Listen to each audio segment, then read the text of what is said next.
ជំងឺឈាមថ្នោតនៅក្នុងត្រីប្រាជំងឺឈាមថ្នោតហ្នឹងកើតឡើងនៅពេលដែលវាមានកម្រិតនីត្រាតខ្ពស់ពេកហើយត្រីពុលនីត្រិត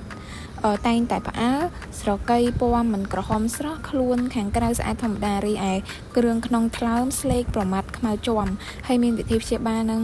ដោះស្រាយមួយចំនួនរួមមានដូចជាទី1នឹងផ្លាស់ប្ដូរទឹកទៅតាមកម្រិតពុលហើយទី2នឹងនីត្រិតធំជាង0.3 មីលីក្រាមក្នុង1លីត្រត្រូវផ្លាស់ប្ដូរទឹកចំនួន 50% ធ្វើចំនួន2ដងក្នុងមួយសប្តាហ៍ហើយរងចាំមើលសភាពរបស់ត្រីទី3ហ្នឹងគឺប្រើអំបិលក្រោយពេលបូមទឹកបញ្ចូលចំនួន 0.10 ទៅ 0.5 ក្រាមក្នុង1លីត្រទឹកនីត្រិត N02 តិចជាង 0.2 mg ក្នុង1លីត្រមានសុវត្ថិភាពនីត្រិតច្រើនជាង 0.5 mg ក្នុង1លីត្រគឺវាមិនមានសុវត្ថិភាពហើយពុលខ្លាំងផងដែរអញ្ចឹងវីដេអូថ្ងៃនេះមានតែប៉ុណ្្នឹងទេបើសិនជាអ្នកនរគ្នាមានចម្ងល់អាចសួរនៅក្នុងកម្មវិធីមេកុំហ្វាមបានអរគុណអ្នកទាំងអស់គ្នាជួបគ្នានៅវីដេអូក្រោយ